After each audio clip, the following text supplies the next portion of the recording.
ধন চিন্তি কৃষ্ণ বৃন্দাবন, জড়ে আনি করিল প্রকাশ। একটা বিশুদ্ধ প্রেম, একটা অপ্রাকৃত চিন্ময় জগতের প্রেম, একটা গভীর গাঢ় রসময় প্রেম। সেই প্রেম কৃষ্ণচন্দ্র জীবকে দেওয়ার জন্য তিনি কলিযুগের পূর্ব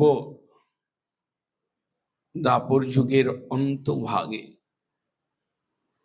তিনি অবতীর্ণ হয়ে তিনি সেই প্রেমের প্রকাশ, সেই প্রেমের ছিটে ফোটা, সেই প্রেমের উৎকর্ষ দেওয়ার জন্য তিনি ব্রজধামকে কেন্দ্র করে নিজ নিত্যধাম ব্রজধামকে এই সংসারে প্রকট করে তিনি পরিকরগণকে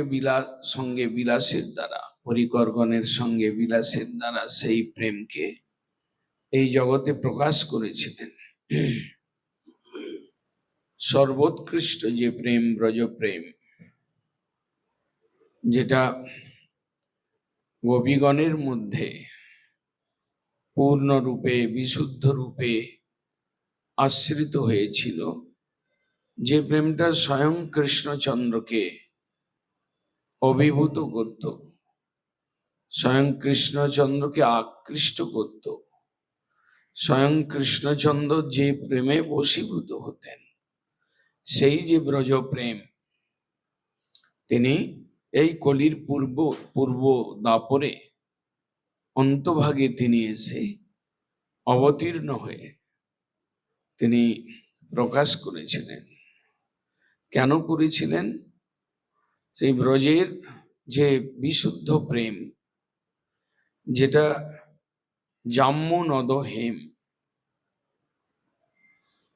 একদম জাম্মু নদ হেম সদৃশ যেটা খাঁটি, সেই প্রেমটাকে জীবকে দেখানোর জন্য, জীবের চিত্তকে সেই প্রেমেতে আকৃষ্ট করবার জন্য, সেই মহাধন যেটা কুঠরিক একটা কোঠরির মধ্যে ছিল, সেই প্রেমটাকে তিনি গুপ্ত প্রেম, গুপ্ত ব্রজ প্রেম, নিজও গুপ্ত নিজ প্রেম, বিশুদ্ধ প্রেম, সেটা জীবকে, যারা বিভিন্নাংশগত কৃষ্ণের অংশ, যারা এই সংসারে রসটাকে বুঝেছেন, জড় রসটাকে অনুভব করেছেন, জড় রসটাকে নিয়ে মেতেছেন, এমন সব মায়াবদ্ধ জীবের কাছে তুলে ধরলেন।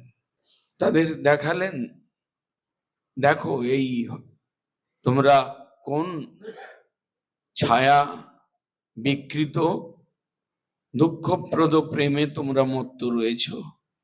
তোমরা দেখো, এই একটা বিশুদ্ধ প্রেম রয়েছে, একটা খাঁটি প্রেম রয়েছে, একটা মনোরম প্রেম রয়েছে, এটাকে তোমরা দেখো।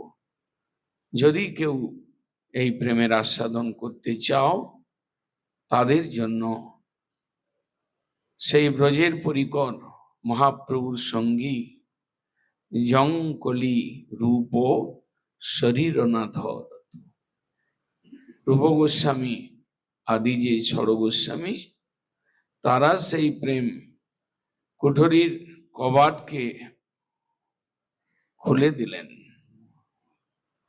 উৎপাটিত করলেন।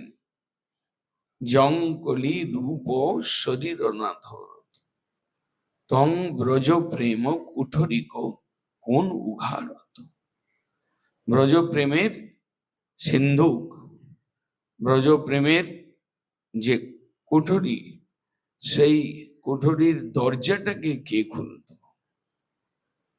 যে ব্রজপ্রেম কৃষ্ণচন্দ্র জীবকে জানাবার জন্য, জীবকে দেখানোর জন্য, জীবকে জড় প্রেম থেকে নিজ রূপলাবণ্যে আকর্ষণ করবার জন্য যে কৃষ্ণচন্দ্র ধাম সহ এসেছিলেন এই ভৌম প্রপঞ্চে, সেই প্রেমের প্রকাশ যখন বন্ধ হলো, যখন তিনি অন্তর্ধান লীলা প্রকাশ করলেন, পরবর্তীকালে কলিযুগ যখন এলো, সেই কৃষ্ণচন্দ্র গৌর রূপে এলেন, রাধার ভাবোদ্যুতি নিয়ে এসে সেই প্রেমটাকে বিতরণ করবার, সেই প্রেমের আস্বাদন করিয়ে জীবের জীবনকে ধন্য করবার মহা নিধি স্বরূপ সেই প্রেমকে দেওয়ার জন্য তিনি এলেন।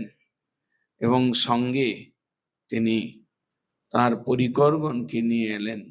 সেই পরিকরগণের অন্যতম সেই রূপ গোস্বামীপাদ, যার আমরা তিথি এই স্মরণ উৎসবের মধ্যে পাই, যাকে স্মরণ না করলে কৃষ্ণের ব্রজপ্রেম আমাদের কাছে হয়তো অপ্রকাশিত থেকে যেত।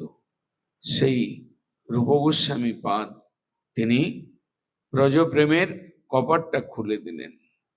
তিনি কেবল যে কপাট খুলে দিলেন তা নয়, তিনি নিরক্ষীর হংসন পান বিধান, তিনি জল এবং দুগ্ধ এর মধ্যে কি করে সেই সার বস্তু স্বরূপ দুগ্ধটাকে পান করতে হয়, হে অংশটাকে বাদ দিয়ে সার অংশটাকে কিভাবে গ্রহণ করতে হয়, সেই সেই বিধান, সেই রীতি, সেই চাতুর্যও তিনি প্রকাশ করেছিলেন মহাপ্রভুর কৃপায়। কলিহত জীব ব্রজপ্রেমের আস্বাদনের, ব্রজপ্রেম আস্বাদনের সৌভাগ্য লাভ করেছিলেন রূপ গোস্বামীপাদের কৃপায়। সেই রূপ গোস্বামীপাদ তিনি জয়যুক্ত হন। বাঞ্ছা কল্পতরুভ্যশ্চ কৃপা সিন্ধু